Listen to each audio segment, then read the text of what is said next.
The rain had not stopped for 3 days when Seraphina Vale felt the first pain. It came low and deep, like a fist closing inside her, and she gripped the iron rail of the bed so hard her knuckles turned white. The lying-in hospital on Brownlow Street was not the kind of place where women of quality gave birth. It was a narrow, damp building wedged between a tallow chandler and a cobbler's shop, and it smelled of lye soap and old blood, and the particular hopelessness that clings to places where women go when they have nowhere else. Seraphina was 23 years old. She had no husband. She had no family left, except a cousin named Ruth, who worked as a midwife in this very hospital. And it was Ruth who had arranged for Seraphina to deliver here, quietly, without questions. The father of the child, a clerk named Edmund Pace, who had promised marriage and then vanished to Bristol when Seraphina's belly began to show, was already a ghost. Seraphina did not waste tears on ghosts. She saved her tears for things that mattered. And what mattered now was the child. She had felt it move inside her for months. She had talked to it at night in her rented room above the milliner's shop, whispering stories about the life they would build together. She told the baby about the small school she would open. She was educated, Seraphina, more than most women of her station. Her father had been a country vicar who believed that daughters deserved Latin and mathematics just as much as sons, and he had taught her both before consumption took him when she was 17. She told the baby about the garden they would tend, about the books they would read, about the music she would teach because her mother had played the pianoforte beautifully, and Seraphina had inherited those same long, careful fingers. She had built an entire world in her imagination. A world for two. Now the pains were coming faster, and Ruth was beside her, pressing a cool cloth to her forehead and murmuring the steady, practiced reassurances of a woman who had delivered hundreds of babies. Ruth was 30, plain-featured, strong-armed, and practical in the way that people become when sentimentality is a luxury they cannot afford. She had secured Seraphina this bed. She had told the hospital matron that Seraphina was a widow. She had done everything she could, but there are things that even the most devoted cousin cannot prevent. The labour lasted 11 hours.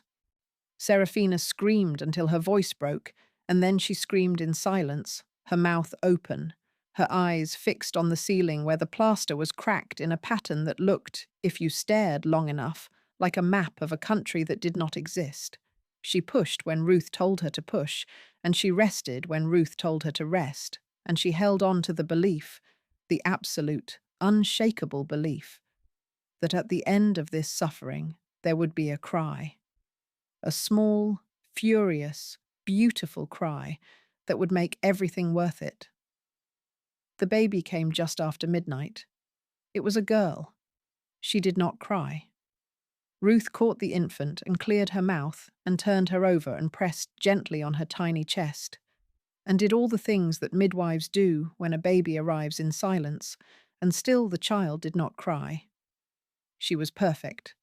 10 fingers, 10 toes, a dusting of dark hair, a face that even in stillness looked like Seraphina's. But she was gone. She had died sometime in the final hours of labour, the cord wrapped once around her neck, and by the time she entered the world, she had already left it. Ruth wrapped the baby in a cloth and placed her in Seraphina's arms, and Seraphina looked down at her daughter's face and felt something inside her chest crack open like a door being forced. Not her heart. Something deeper than her heart. Something structural.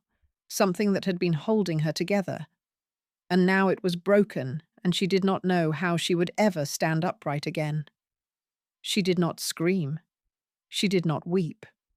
She simply held her daughter and rocked her and whispered the name she had chosen months ago. Iris.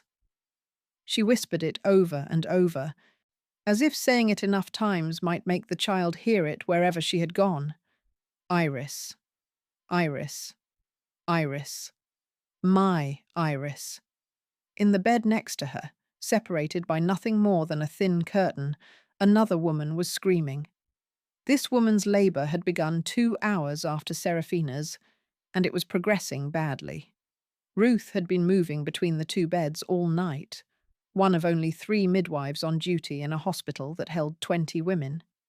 And each time she pulled back the curtain to check on the other patient, Seraphina caught glimpses of a different world. The woman in the next bed was Lady Constance Harrow. She should not have been here.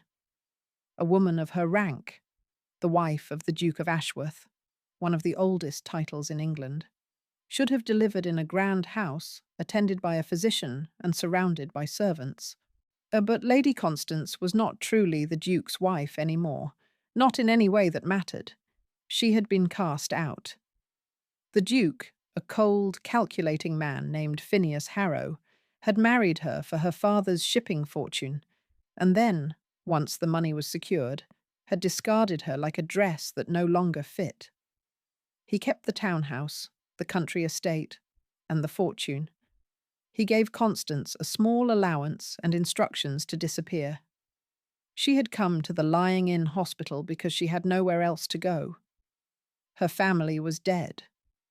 Her friends had abandoned her the moment the Duke made it clear that anyone who showed her kindness would lose his favour. She was 26, alone, heavily pregnant with a child the Duke had not wanted and did not acknowledge.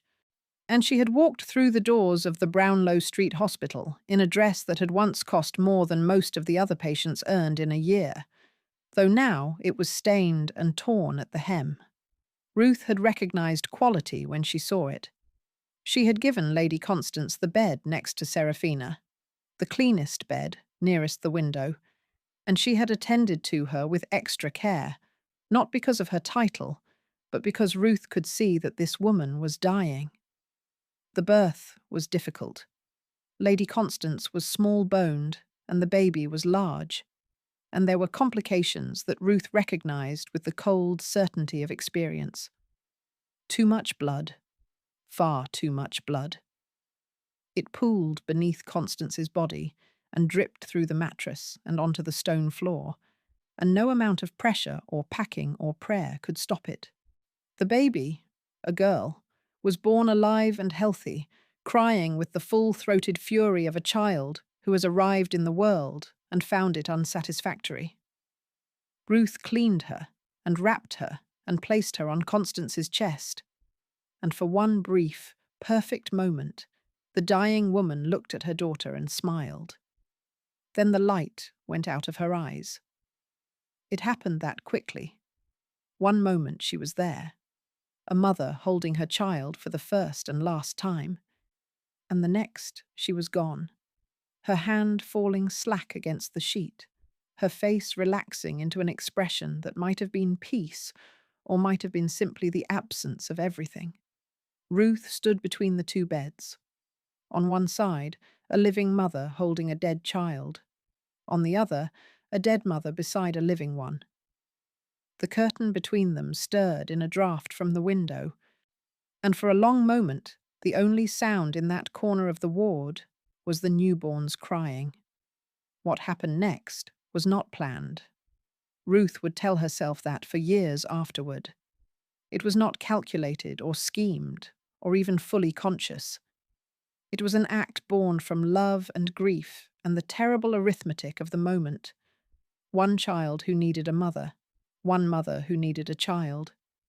And Ruth simply did what seemed, in that impossible hour, like the only merciful thing.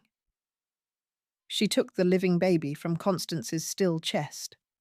She carried her around the curtain. She placed her in Seraphina's arms, beside the silent bundle that had been Iris. Seraphina looked up.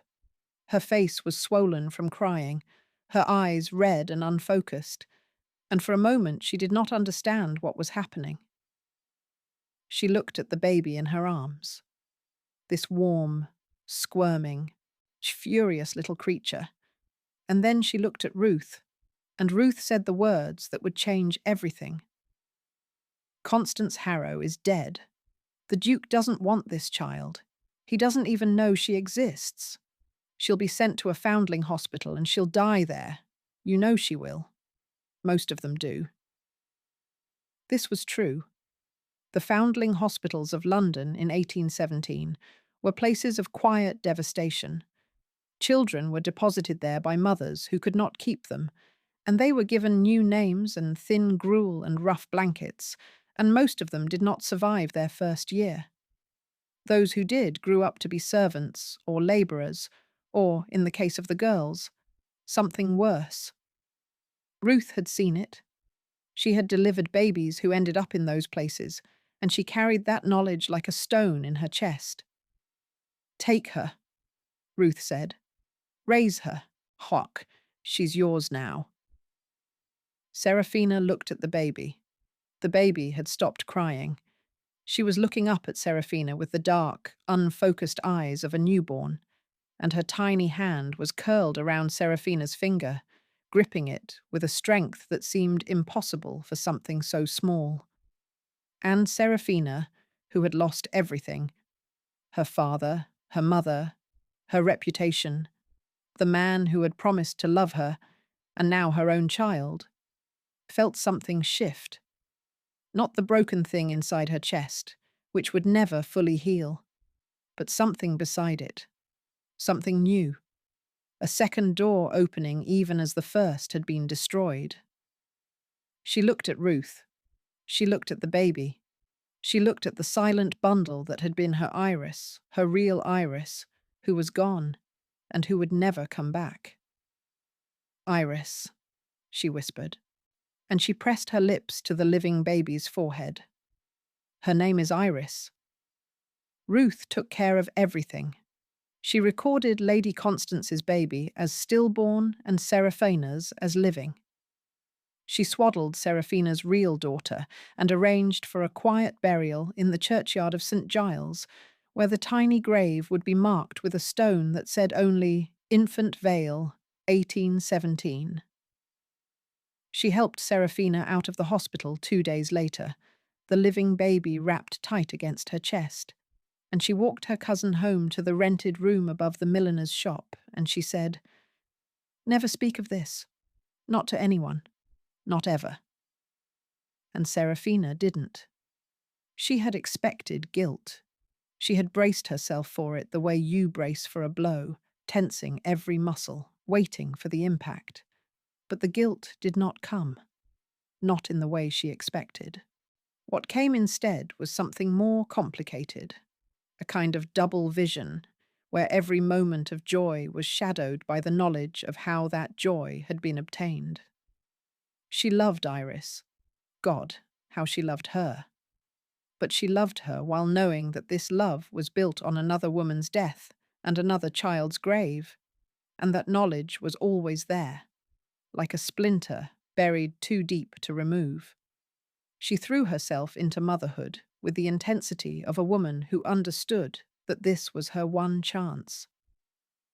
She had no money to speak of, a small inheritance from her father, supplemented by the income she earned giving music lessons to the daughters of middle-class families in Bloomsbury.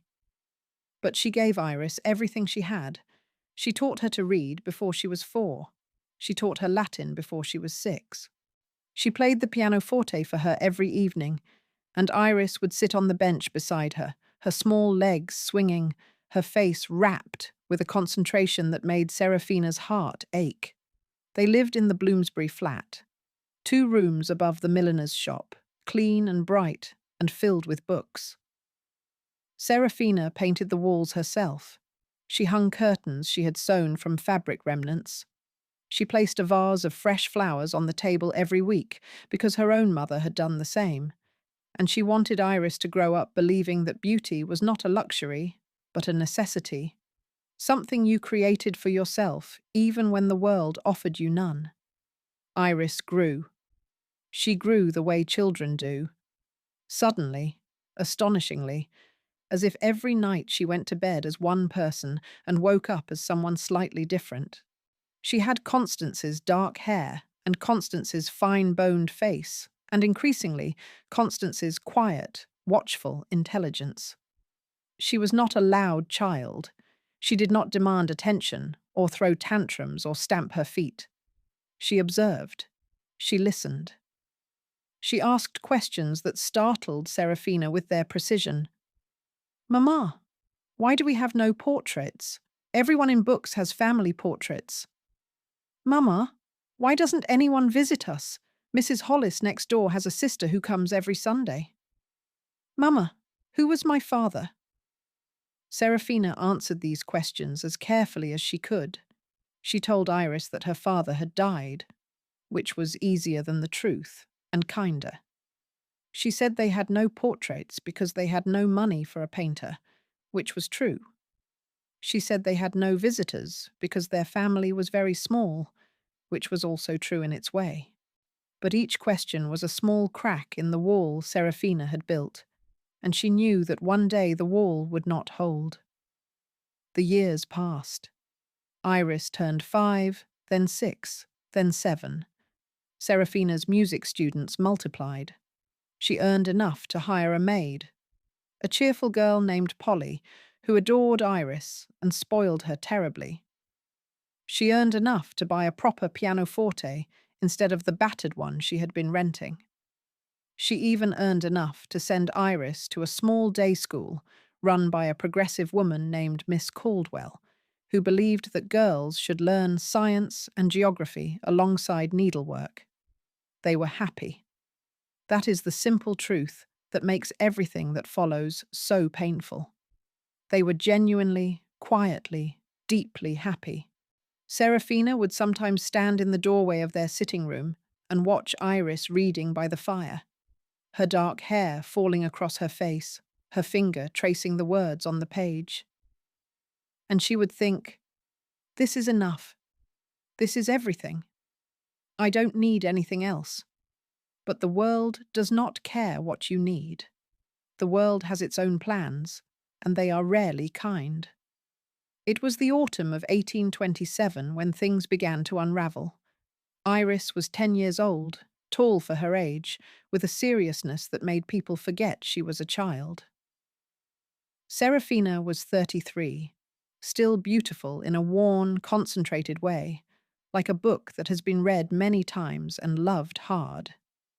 They had settled into a rhythm: lessons in the morning, school in the afternoon, music and reading in the evening, a walk in the park on Sundays, that felt permanent, immovable, safe. Then Ruth came back. She arrived on a Tuesday evening, unannounced, standing in the doorway of the Bloomsbury flat, with a shawl pulled tight around her shoulders and a look on her face that Seraphina recognized immediately. It was the look of someone who has come to deliver bad news and is trying to find the courage. Ruth had aged. She was 40 now, and the years had not been gentle. She had left the lying-in hospital 5 years earlier after a scandal involving a physician who had been stealing laudanum, an opium-based painkiller commonly used in those days, from the hospital stores. Ruth had not been involved, but the scandal had tainted everyone on staff, and she had been quietly dismissed. Since then, she had worked as a private midwife, travelling from house to house, earning less and less as younger, cheaper midwives entered the trade. She was desperate. Seraphina could see it in the way she held her body, the way her eyes moved around the flat, cataloguing the pianoforte, the books, the modest but comfortable furnishings, with the calculating look of someone assessing value.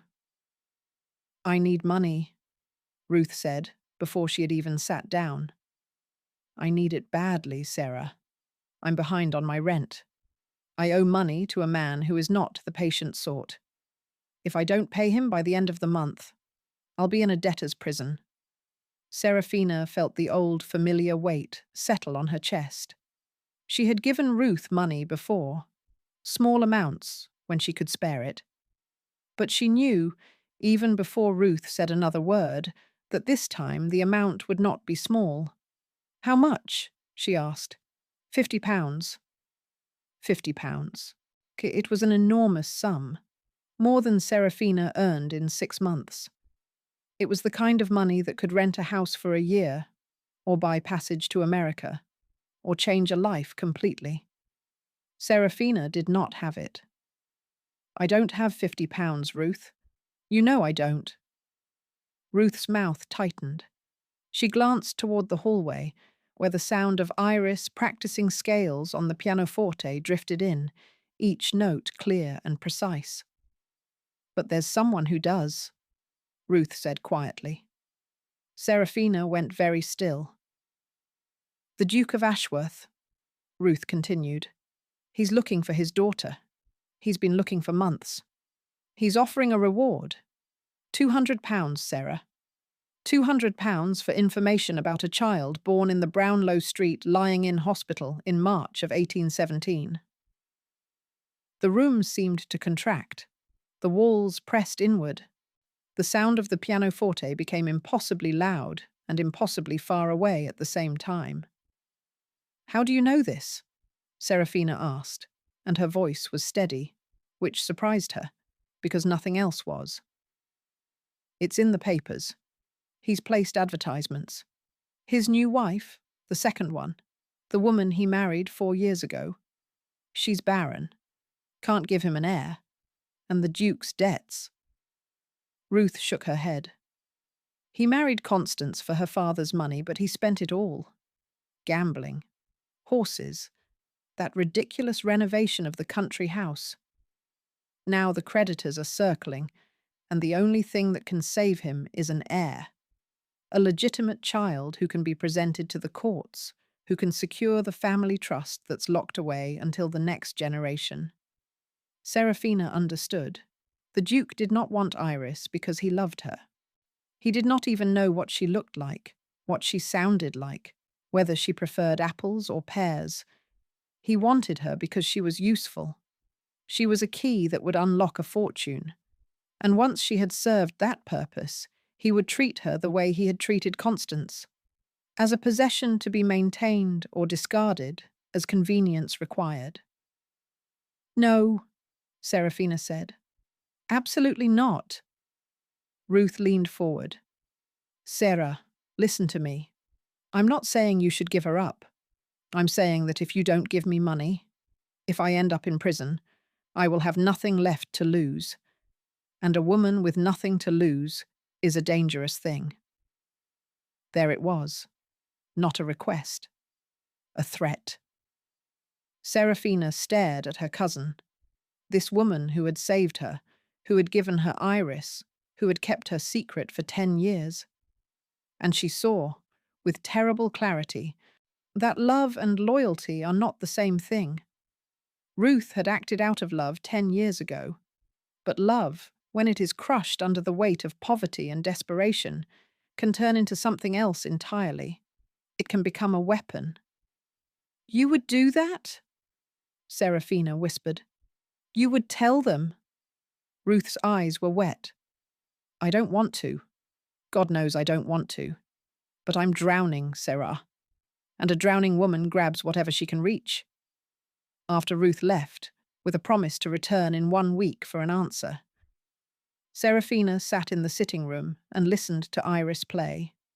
The child had moved on from scales to a Mozart sonata, one that Seraphina had taught her, and she played it with a delicacy and feeling that seemed impossible for 10-year-old hands. Seraphina closed her eyes and thought about her options. She could try to raise £50. She could sell the pianoforte. It was worth perhaps 30, and borrow the rest. But that would only buy time. Ruth would come back again. The desperation would not disappear with one payment. It would grow and grow, and eventually Ruth would decide that £200 was better than 50. She could go to the authorities and confess. But that would mean admitting to the switch, and the law would show her no mercy. She had stolen a duke's daughter. It did not matter that the duke had not wanted the daughter, that the mother had been cast aside, that the child would have died in a foundling hospital.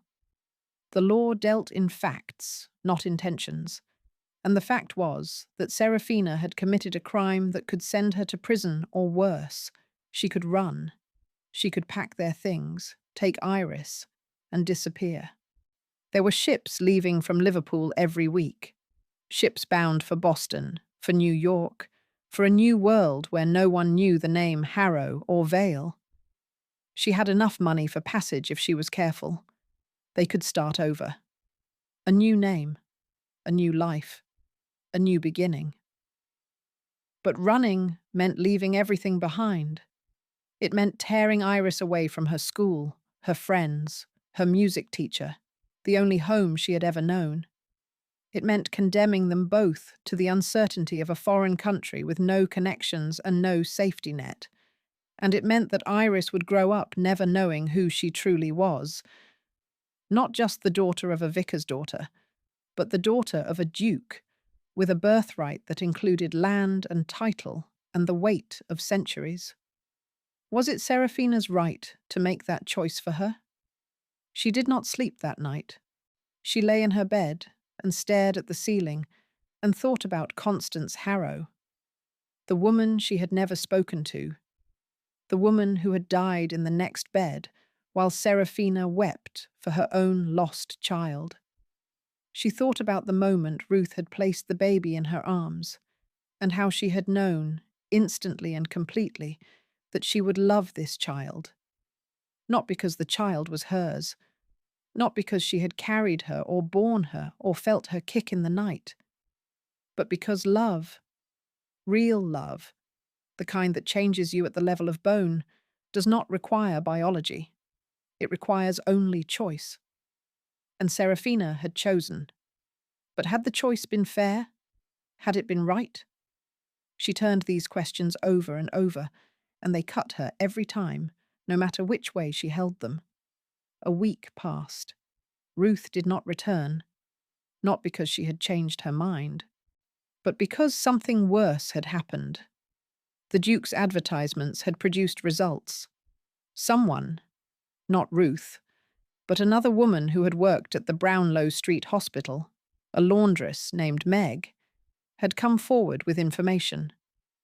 She told the Duke's solicitor that a child had been born alive to a woman of quality on the night in question, and that the midwife on duty had been a woman named Ruth Barnett. The solicitor found Ruth easily enough. Ruth, terrified and cornered, told them everything. She told them about the switch, about Seraphina, about the Bloomsbury flat. She told them because she had no choice. The solicitor made it clear that silence would be treated as conspiracy, and conspiracy meant prison. She told them because she was afraid, and fear makes people do things that love would never permit. The first Seraphina knew of it was a knock at the door on a Friday afternoon. She opened it expecting the coal man. Instead, she found a tall, thin man in a dark coat holding a leather case. Behind him stood two more men, larger, harder, the kind of men who were paid to stand behind thin men in dark coats and look threatening. "Mrs. Vale?" the thin man said. He did not wait for confirmation. "My name is Mr. Crail. I am solicitor to His Grace the Duke of Ashworth. I believe you have something that belongs to him." Seraphina's first instinct was to shut the door. Her second was to scream. She did neither. She stood in the doorway of her home and looked at this man who had come to take her daughter, and she said, in a voice that did not shake, "There is no one here who belongs to anyone." Mr. Crail smiled. It was the kind of smile that had no warmth in it. A professional smile, a smile that said, "I have done this before, and I will do it again, and your feelings are irrelevant to the outcome." "I think we both know that is not true, Mrs. Vale. May I come in?" She did not let him in. She stepped outside and closed the door behind her, and they stood on the narrow landing. Seraphina in her house dress, with flour on her hands because she had been baking bread, and Mr. Crail in his expensive coat with his expensive case. And he told her what he knew. He knew everything. He knew about the switch. He knew about Ruth. He knew that the child called Iris Vale was in fact Lady Iris Harrow, legitimate daughter of the Duke of Ashworth, and his first wife, Lady Constance. He knew that Seraphina had no legal claim to the child. He knew that what Seraphina had done was, in the eyes of the law, kidnapping. "His Grace is prepared to be generous," Mr. Crail said. "He understands that you acted out of misguided compassion. He is willing to forgo prosecution if you surrender the child voluntarily." "And if I don't?" "Then the matter will be taken to the courts, and the outcome will be the same, except that you will go to prison and the child will go to His Grace, and neither of you will benefit from an adversarial approach." Seraphina felt the ground shift beneath her feet.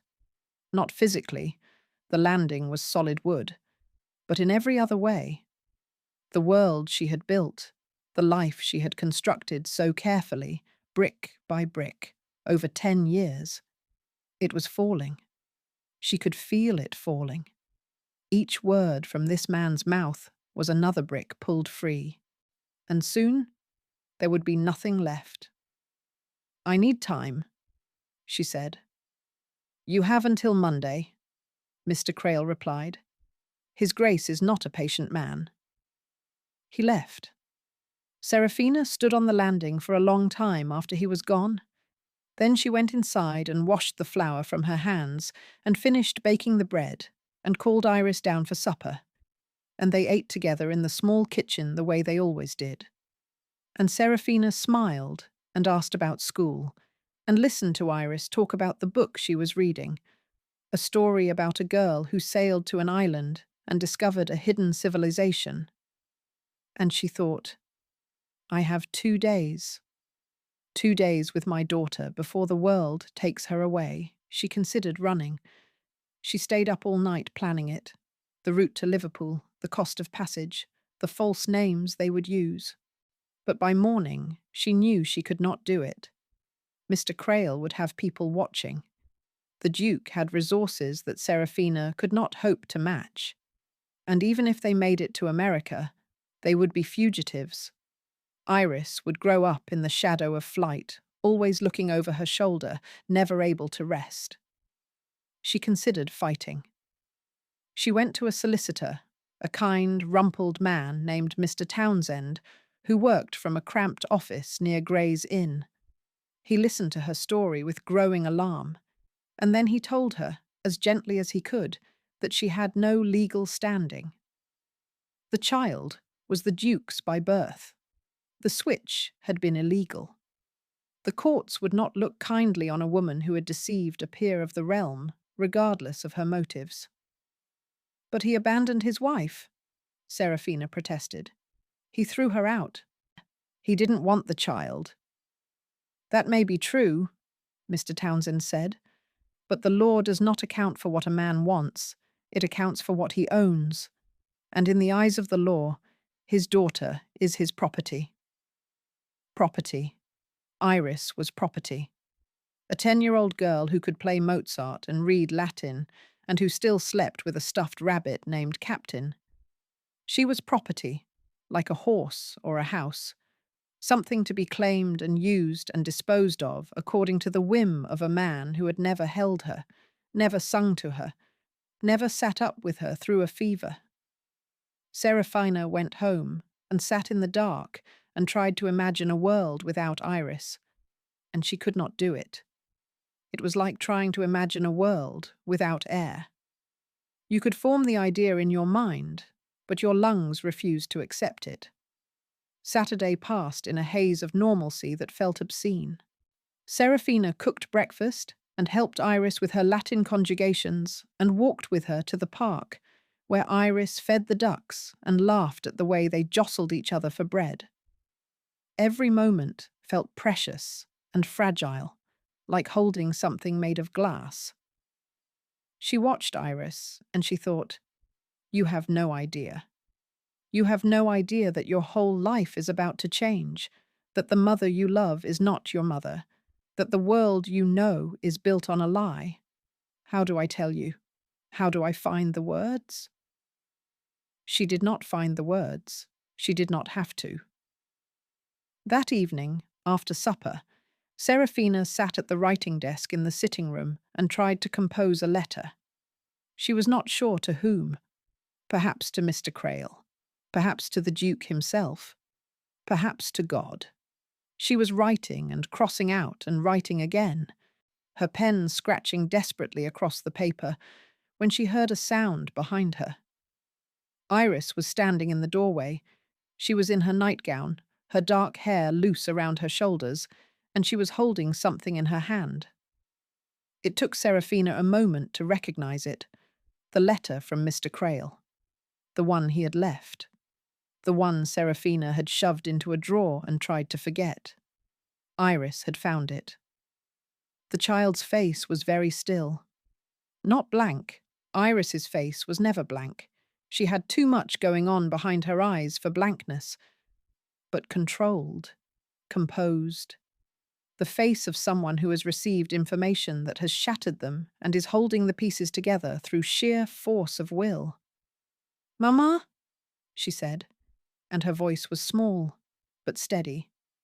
"Am I the Duke's daughter?" Seraphina's pen fell from her fingers. It hit the desk and rolled and dropped to the floor, and the sound it made was absurdly loud in the silence. "Iris, I read the letter. I know I shouldn't have, but I saw you hide it, and I was worried. You've been so strange all week, not sleeping, crying when you think I can't hear." She paused. "Am I the Duke's daughter? Is that why the solicitor came?" There are moments in life when lying would be a kindness, when the truth is so large and so sharp that it could cut a child in half, and a lie, a soft, warm, protective lie, would wrap around her like a blanket and keep her safe for just a little longer. Seraphina wanted to lie. Every cell in her body wanted to lie. But she had built her life with Iris on a foundation of honesty. She had taught Iris that truth mattered, that it was the thing you held on to when everything else was uncertain, that it was the bedrock beneath the shifting sand. She had taught her that, and she could not now betray it. Not because of principle, because of love. Because Iris deserved the truth, even when the truth was terrible. "Yes," Seraphina said, "you are." And then she told her everything. She told her about the lying-in hospital, about the rain that had not stopped for 3 days, about the labour that lasted 11 hours and ended in silence, about the baby, her real baby, who had been perfect and still and gone, about Constance Harrow in the next bed, bleeding and dying and holding her daughter for one brief, shining moment before the light went out. She told her about Ruth, about the switch, about the choice she had made, if you could call it a choice, when the alternative was to hand a newborn infant to a foundling hospital and walk away knowing she would die. She told her about the 10 years that followed, about the fear that never fully went away, about the guilt that lived beside the love like a shadow, about the letters she had written to Constance in her mind, letters of apology, letters of gratitude, letters that said, "I am raising your daughter, and she is magnificent, and I hope, wherever you are, you know that she is loved." She told her all of it, and when she was finished, Iris was crying. Not the loud, dramatic crying of a child throwing a tantrum, but the quiet, devastating crying of a child whose world has been taken apart and rebuilt in a shape she does not recognize. Seraphina reached for her, and Iris let herself be held. They sat together on the floor of the sitting room, the Turkish rug beneath them, the fire dying in the grate, the pianoforte gleaming in the corner. And Seraphina held Iris the way she had held her on that first night, when Ruth had placed her in her arms and everything had changed. "I'm sorry," Seraphina whispered. "I'm so sorry." Iris pulled back. She wiped her eyes with the back of her hand, a childish gesture that made Seraphina's heart break all over again. and she looked at Seraphina with an expression that was far too old for her face. "Don't be sorry for loving me," she said. "Be sorry that they want to take me away." "I won't let them," Seraphina said, and she meant it with every fibre of her being, even as she knew, they both knew, that meaning something and being able to do it are not the same. "What will happen?" Iris asked. "If I don't go to the Duke?" Seraphina hesitated, but she had committed to truth, and truth does not allow for comfortable omissions. The solicitor said they would take the matter to court. They would take you anyway, and I would go to prison. For how long?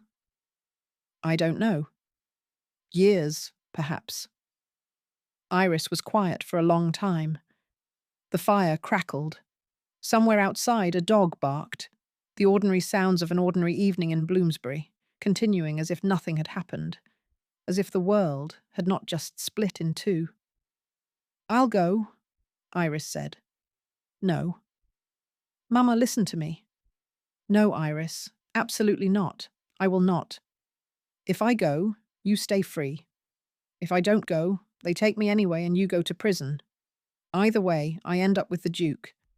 The only difference is what happens to you." The logic was flawless. It was the kind of logic that a child raised on Latin and mathematics and careful thinking would produce. It was precise and clear and absolutely devastating. "You're 10 years old," Seraphina said. "You shouldn't have to make this kind of choice." "I know," Iris said, "but I have to anyway." Sunday was the longest day of Seraphina's life, longer than the 11 hours of labour, longer than the night she had sat in the hospital holding her dead child, longer than all the nights she had lain awake worrying that someone would discover the truth. She and Iris spent it together. They ate breakfast and went to church. Iris had always loved church, not for the sermons but for the singing. And afterward they walked along the canal, and Iris pointed out the herons standing in the shallows, patient and still, waiting for fish. They went home, and Seraphina played the pianoforte while Iris sat beside her. And then Iris played while Seraphina listened, and the music filled the flat and spilled out through the windows and drifted down to the street where people walked past without knowing that inside these two rooms a mother and daughter were saying goodbye. In the afternoon, Seraphina packed Iris's things. She was careful about it. She folded each dress with precision, smoothing out the wrinkles, tucking lavender between the layers the way her own mother had done. She packed the books Iris loved best: a volume of Shakespeare, a natural history of birds, a worn copy of Robinson Crusoe that had been read so many times the spine was cracked. She packed Captain, the stuffed rabbit, wrapping him in a clean handkerchief as if he were fragile, which, in a way, he was. She did not pack the pianoforte. She could not. But she sat down and played one last piece, Beethoven's Moonlight Sonata, which had always been Iris's favourite, and she played it from memory, with her eyes closed, pouring into the keys everything she could not say.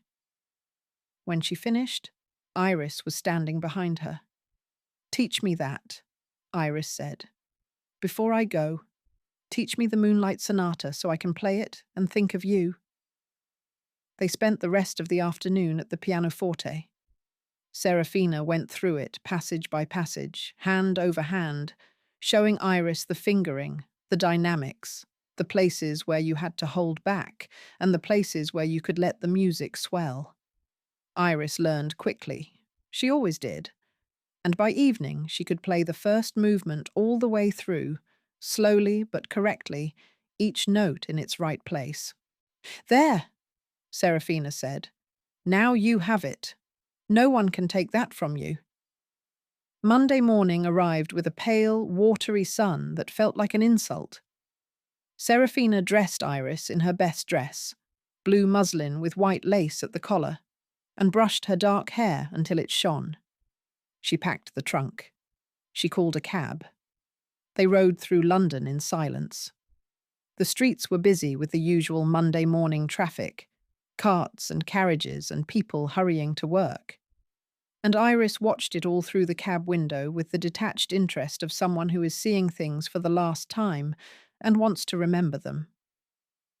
The Duke's townhouse was in Mayfair, on a wide, quiet street lined with plane trees.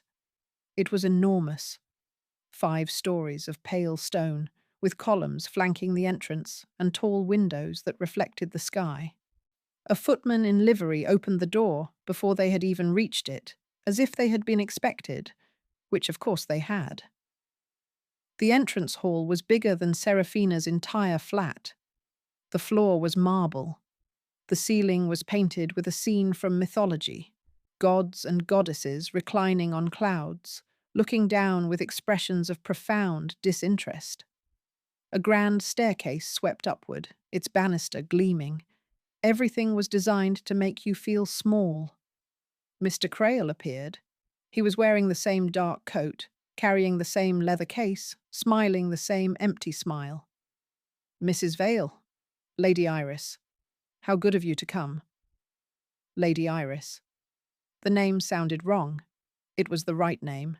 It was who Iris was, legally, officially, in the eyes of the world. But it sounded wrong because it belonged to a person who did not exist yet. The Iris, standing beside Seraphina, clutching her hand, was not Lady Iris Harrow. She was Iris Vale, a 10-year-old girl from Bloomsbury who liked herons and Mozart and a stuffed rabbit named Captain. "Is the Duke here?" Seraphina asked. "His Grace is in the drawing room. He is eager to meet his daughter." Eager. Seraphina doubted that very much. The Duke was eager to secure his fortune. The daughter was a means to an end. They were led through the entrance hall and down a corridor lined with portraits. Iris looked at them as they passed. Generations of Harrows staring down from gilded frames, men in armour and women in silk, all with the same dark hair and the same fine-boned features that Iris herself possessed. She was walking through her own ancestry, and the resemblance was so striking that even Mr. Kitty Crail noticed it and allowed himself a small nod of satisfaction. The drawing room was vast and cold. A fire burned in the grate, but it did nothing to warm the space. The furniture was heavy, dark, expensive. The curtains were drawn halfway, casting the room in a dim, amber light. The Duke of Ashworth stood by the fireplace. He was tall and thin, not thin like a man who is naturally lean, but thin like a man who has been hollowed out by bad habits and worse decisions. His face was handsome in a ruined way, like a building that had once been beautiful but had been allowed to decay. He was 52, though he looked older. His eyes were pale and sharp, and when they landed on Iris, they moved over her with the appraising look of a man examining a purchase. "So," he said, "this is the child. Not my daughter, not Iris. The child. As if she were a parcel that had been lost in the post and finally delivered." "Your Grace," Mr. Crail began, "may I present—" "I can see perfectly well who she is. She looks like Constance." He said his dead wife's name with the same tone a man might use for an old coat he had forgotten in a closet. "Come here, girl." Iris did not move. She held Seraphina's hand and looked at the Duke and did not move. Something flickered across his face. Annoyance, perhaps, or surprise. He was not accustomed to being disobeyed. "I said, come here." Iris looked up at Seraphina. Her eyes were wide, but they were not frightened. They were searching. She was looking for permission, or perhaps for something else. Reassurance, maybe. Confirmation that she was doing the right thing. Seraphina knelt. She took Iris's face in her hands, those fine-boned features that belonged to Constance. That mouth that curved like Constance's had in the one brief moment of joy before death. And she looked into her daughter's eyes, and she said something that she had been preparing all night, something that she needed Iris to hear and to remember and to carry with her through whatever came next.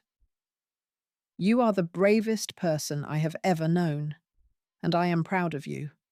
And nothing, no title, no house, no name, can change what we are to each other. Do you understand? Iris nodded. I love you, Seraphina said. I have loved you since the moment you were placed in my arms, and I will love you until there is nothing left of me to love with. Remember that. I will, Iris whispered. I promise. Seraphina stood. She released Iris's hand. It was the hardest thing she had ever done. Harder than the labor, harder than holding her dead child, harder than anything she had experienced or would experience in all the years that followed. Releasing that small, warm hand felt like releasing her own heartbeat, like letting go of the thing that kept her alive. Iris walked across the drawing room. Her steps were measured and steady.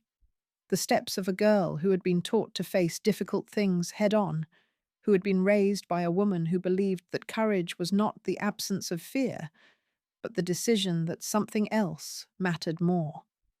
She stopped in front of the Duke. She looked up at him.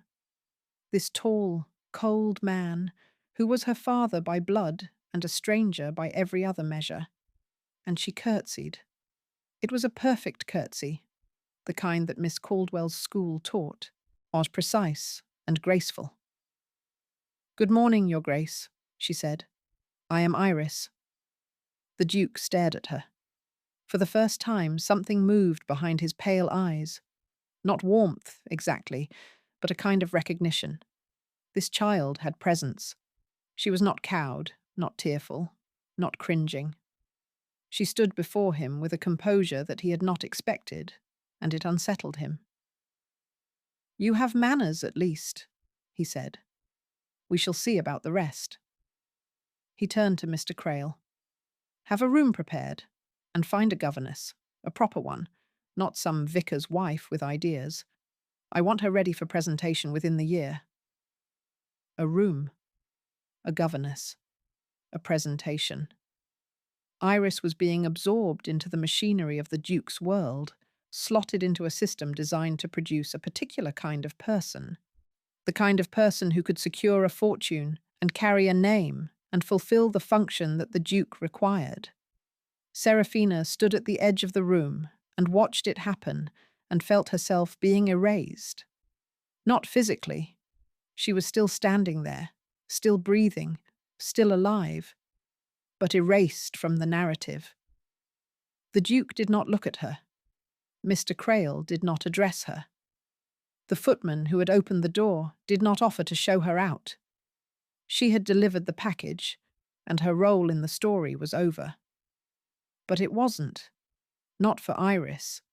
Because Iris, who had walked away with such composure, who had curtsied and spoken and conducted herself with a maturity that defied her age, now turned back. She stood in the middle of that vast, cold drawing room, surrounded by portraits of ancestors she had never known, in the home of a father who saw her as a financial instrument, and she turned back and looked at Seraphina. The look lasted only a moment, a few seconds, no more. But into those few seconds, Iris compressed everything. Every bedtime story, every Latin lesson, every Sunday walk, every evening at the pianoforte, every "I love you" whispered in the dark, every sacrifice and every joy and every ordinary, magnificent moment of their 10 years together. And Seraphina received it, all of it. She stood there, and she received it, and she understood, in that moment, something that she would carry with her for the rest of her life. She had not failed. The world could call her a thief, a criminal, a kidnapper. The law could condemn her. Society could shun her. But none of that mattered, because the evidence of her life's work was standing in front of her. A child who, faced with an impossible choice, had chosen to sacrifice herself for the person she loved. A child who had the courage to walk into the unknown and the grace to look back. That was not the product of blood or title or wealth. That was the product of love. Patient, deliberate, unwavering love. The kind of love that wakes up every morning and chooses again to give everything. The kind of love that teaches Latin and plays Mozart and places fresh flowers on the table every week, because beauty matters. The kind of love that builds a world for 2 in 2 rooms above a milliner's shop and makes it feel like a palace. Seraphina had given Iris that, and no duke, no solicitor, no court in England could take it away. Iris held the look for one more heartbeat. Then she turned back to face her new life, and Seraphina turned to face the door, and they walked in opposite directions. But here is the thing about love. It is not diminished by distance. It is not weakened by separation. It does not require proximity to survive. It is not a fire that dies without fuel. It is more like a star, burning in the dark, visible from 1,000 miles away if you only know where to look. And Iris would always know where to look. Seraphina walked out of the Duke's house and into the pale November sunshine. She walked down the wide, quiet street with its plane trees and its grand houses and its air of permanent, unshakable privilege. She walked for a long time, through Mayfair and into Soho and then east, toward Bloomsbury, toward home. Though home was a word that had lost its meaning. She let herself into the flat. She closed the door. She stood in the hallway and listened to the silence. No pianoforte, no laughter, no small voice calling Mama. And the silence was so complete, so total, that she thought she might drown in it. She sat down at the pianoforte. She opened the lid. She placed her fingers on the keys and played the Moonlight Sonata, slowly, from memory, the way she had taught Iris to play it. And the music filled the empty rooms and spilled out through the windows and drifted down to the street. And anyone who happened to be passing would have heard it and thought, "What a beautiful piece." And they would have walked on without knowing that inside those 2 rooms a woman was holding herself together with the only thing she had left: music, memory, and the unshakable knowledge that somewhere in Mayfair, in a room she had never seen, a dark-haired girl was holding a stuffed rabbit named Captain and thinking of her. The weeks that followed were a landscape of absence. Seraphina moved through them the way a person moves through fog, carefully, slowly, unable to see more than a few steps ahead. She continued to teach music lessons because she had to eat. She continued to bake bread because habit is a powerful thing. She continued to place flowers on the table every week because stopping felt like admitting that the life she had built was over. But it was over. She knew that. The flat was too quiet, the rooms too large, the evenings too long. She would find herself setting 2 places for supper, then staring at the second plate and removing it. And the act of removing it was so small and so painful that she could barely breathe. She heard nothing from the Duke's household. She sent letters, careful, restrained letters addressed to Iris, asking about her health, her studies, her happiness, but received no reply. She did not know if Iris was receiving the letters or if they were being intercepted by Mr. Crail or the Duke or the governess. She did not know if Iris was safe. She did not know anything, and the not knowing was worse than any certainty could have been.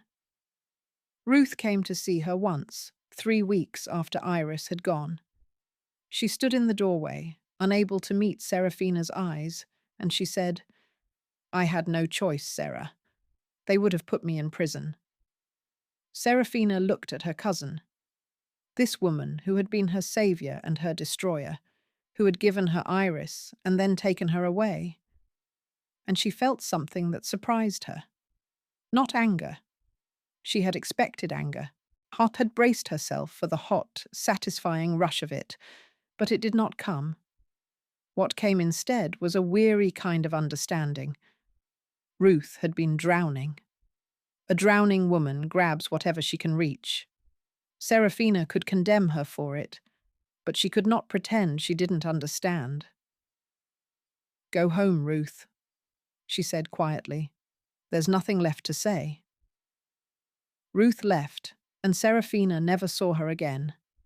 She heard, years later, that Ruth had moved to Manchester and married a cloth merchant and lived a modest, unremarkable life.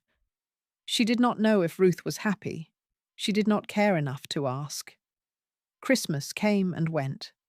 Seraphina spent it alone in the flat, playing carols on the pianoforte and drinking tea and thinking about Iris opening presents in the Duke's enormous house, surrounded by servants and luxury and the absolute absence of love. Then, on a cold morning in January, a letter arrived. It was small and square, written in a hand that Seraphina recognized instantly. Iris's neat, careful script, each letter formed with the precision of a girl who had been taught that penmanship mattered. "Dear Mamma, I am well. The governess is strict but kind. I have my own room with a window that looks out over the garden. Captain sits on my pillow every night. I play the Moonlight Sonata every evening. The Duke does not like it, but I play it anyway. I miss you. I miss our walks and our Latin lessons and the way you put flowers on the table. I miss the sound of you playing the pianoforte when I am falling asleep. I am being brave, the way you taught me. But sometimes being brave is very tiring, and I wish I could come home and be small again. I love you, Mama. I will always love you." Seraphina read the letter 7 times. She held it against her chest and closed her eyes and let the tears come. Not the quiet, controlled tears of the past weeks, but the deep, shuddering sobs of a woman whose child has reached across an impossible distance and found her. She sat down immediately and wrote back. She told Iris about the pianoforte and the flowers and the herons on the canal. She told her about a new student, a girl named Charlotte, who had no ear for music, but tremendous enthusiasm. She told her about the snow that had fallen on Bloomsbury and how the rooftops had looked like the icing on a cake. She did not tell her about the loneliness. She did not tell her about the silence. She did not tell her about the nights she lay awake staring at the ceiling, tracing the cracks in the plaster the way she had traced them in the lying-in hospital 10 years ago. She told her, instead, that she was proud of her, that being brave did not mean never being tired, that home was not a place.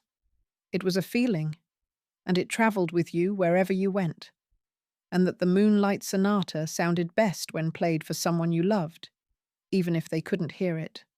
She sealed the letter and sent it and waited. And 2 weeks later, another letter came, and 2 weeks after that, another. And so began a correspondence that would last for years. A thin, fragile thread connecting 2 people across a distance that was measured not in miles, but in power. The Duke had the power. Seraphina had nothing. And yet the thread held. Iris grew up. She grew up in the Duke's house, under the Duke's name, in the Duke's world. And she learned to navigate it the way a sailor learns to navigate difficult waters, by reading the currents, avoiding the rocks, and always, always keeping an eye on the horizon. The Duke was not cruel exactly. He was indifferent, which is worse.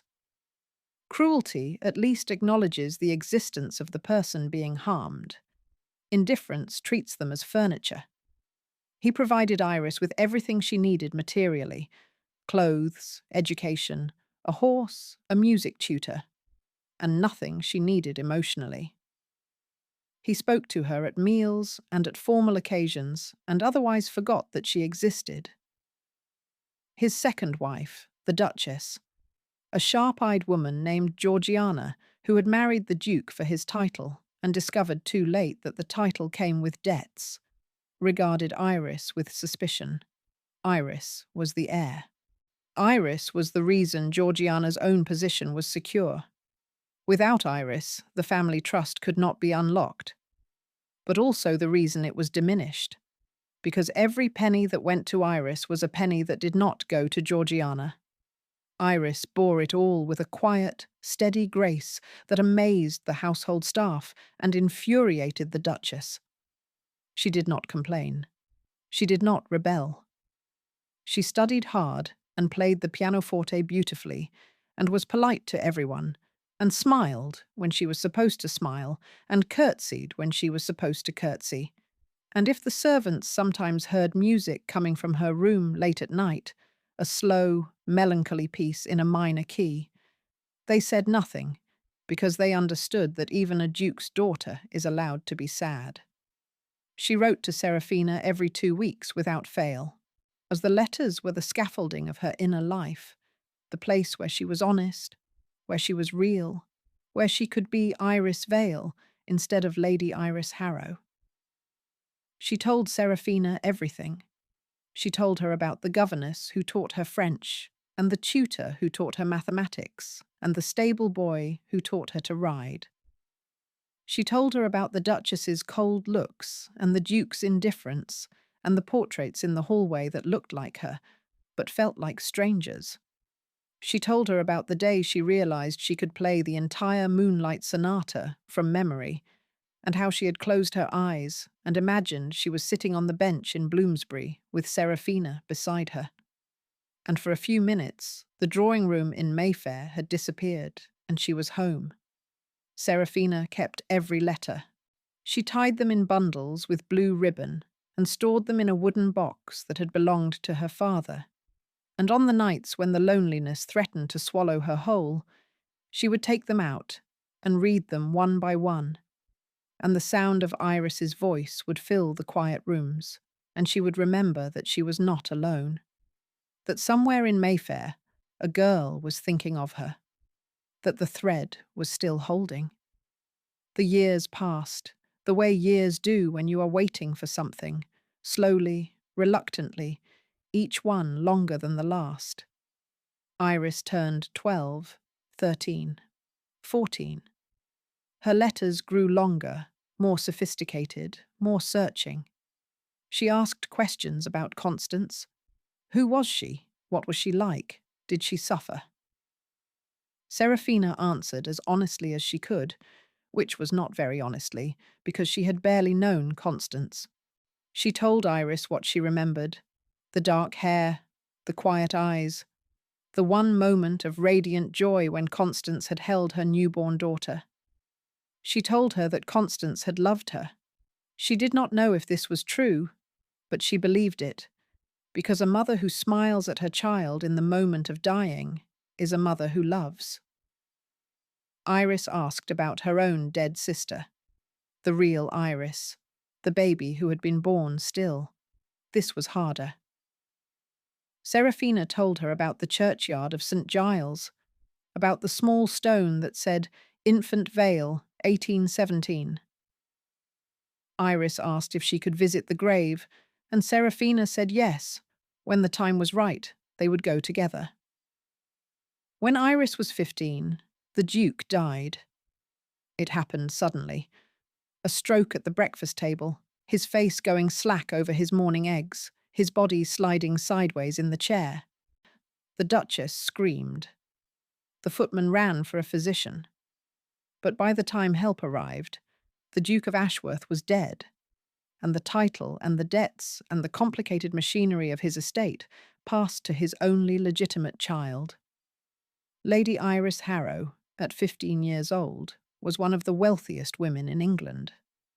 The Duchess contested the will, of course.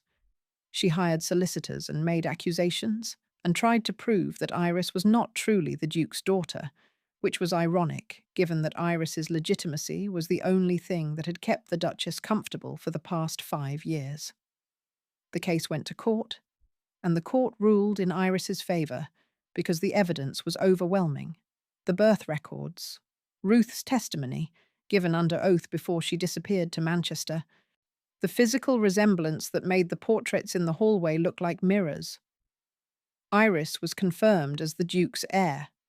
She was appointed a guardian, a kindly, elderly earl named Lord Pemberton, who had been a friend of Constance's family, and a team of trustees to manage her fortune until she came of age. And the first thing she did, the very first thing, before the solicitors had finished congratulating themselves, was send a carriage to Bloomsbury. Seraphina was in the kitchen when it arrived. She was 41 years old, still teaching music, still placing flowers on the table every week, still playing the pianoforte in the evenings in an empty flat that had never stopped feeling empty. She heard the clatter of hooves on cobblestones and looked out the window and saw a carriage with the Harrow crest on the door, and her heart, which had been functioning at a steady, survivable rhythm for 5 years, suddenly remembered what it felt like to race. The footman delivered a note. It was in Iris's hand. "Mama, come. Please, I need you." Seraphina did not pack a bag. She did not change her dress. She walked out of the flat in her house shoes and climbed into the carriage and rode through London with her hands clasped in her lap and her eyes fixed on the window, and her heart doing things that hearts are not supposed to do at the age of 41. The house in Mayfair was different now. The curtains were open. The rooms were bright. The Duchess was gone, retreated to a dower house in the country with a modest income and a lifelong grudge. The servants moved through the halls with a lightness that suggested the removal of a weight. And when they saw Seraphina, they smiled, because Iris had told them about her.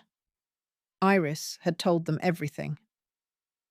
Iris was in the drawing room. She was 15.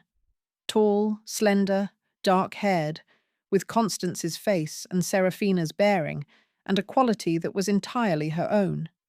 A kind of luminous seriousness that made you want to listen when she spoke.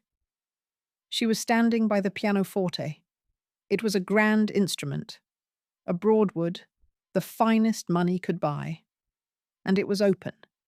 And on the music stand was the score of the Moonlight Sonata. Seraphina stopped in the doorway. Iris looked up. And for a long moment, they simply looked at each other.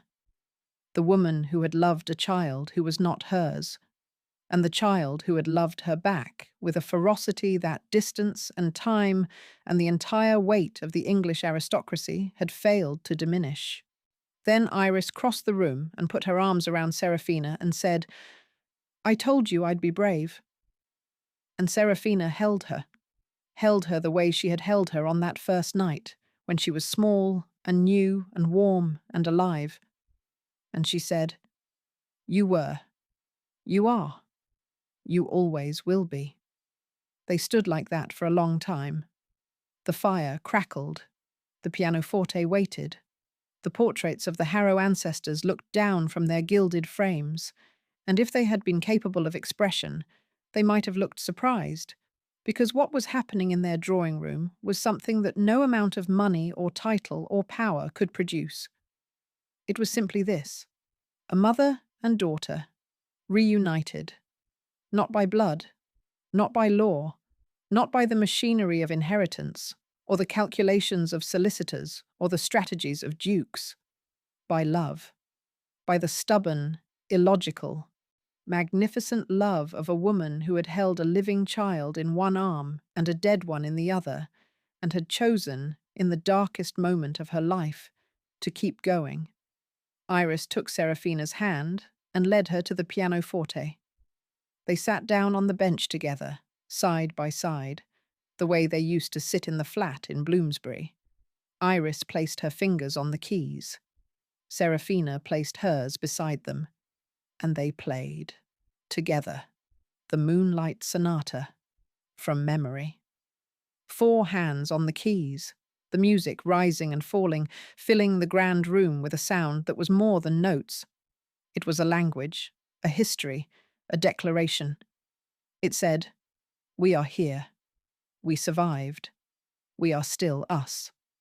Outside, London went about its business. Carriages rolled. Shopkeepers swept their steps. Children ran in the street. The world turned, indifferent and relentless, the way it always does. But inside that room, for those few minutes, time stopped, and the music played on. Iris would go on to do remarkable things.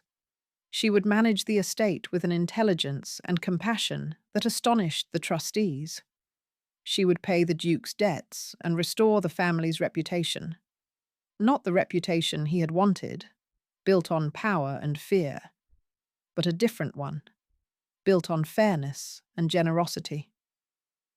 She would open a school for girls in Bloomsbury, a proper school with Latin and mathematics and science, and she would name it the Constance Harrow School, because every child deserves to know where they came from. She would visit the grave in St. Giles, the small stone that said Infant Vale, 1817. And she would place flowers there, the same kind of flowers Seraphina had placed on the table every week.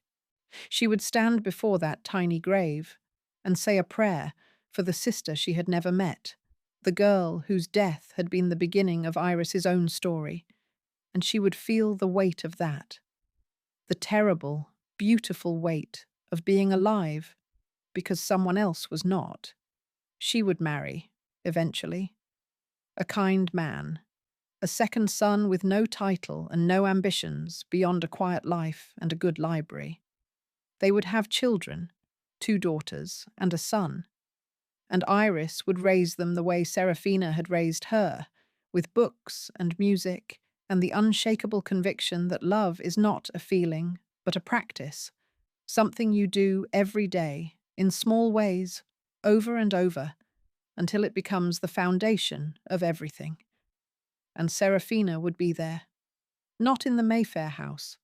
She refused to live there, saying it was too grand and too cold, and she preferred her flat in Bloomsbury, which was true. But she would come for dinners and holidays and Sunday walks along the canal, and she would teach Iris's children the pianoforte, and she would tell them stories about a vicar who believed that daughters deserved Latin, and a woman who died holding her baby, and a midwife who made an impossible choice on a rainy night. She would not tell them about the grief that she kept for herself, not because she was ashamed of it, but because grief, like love, is private. It belongs to the person who carries it, and no amount of sharing can lighten its weight. She carried it the way she carried everything, steadily, without complaint, with the quiet endurance of a woman who has learned that life does not owe you fairness, and that the only thing you can control is how you respond. She lived to be 73. She died in her sleep in the Bloomsbury flat, in the bed she had slept in for decades, with fresh flowers on the table and a fire in the grate and the moonlight sonata still ringing in the walls. Iris was with her. Iris was always with her. And if you go to the churchyard of St. Giles today, you will find 2 stones side by side. One is small and plain and says, Infant Vale, 1817.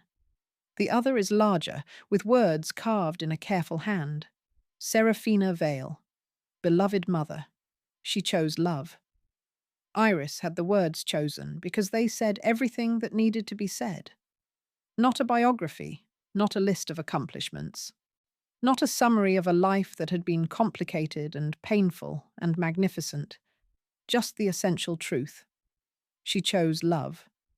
And in choosing it, she created something that outlasted her. A daughter, a legacy, a school, a family. A story that would be told and retold for generations, always with the same ending. Not the ending you might expect. Not a twist, not a revelation, Not a dramatic confrontation, just a quiet truth that anyone can understand. Love is not blood. Love is not law. Love is not title or wealth or the machinery of inheritance. Love is a woman sitting at a pianoforte, teaching a child to play. Love is flowers on the table every week because beauty matters. Love is a choice, made again and again and again, until it becomes everything.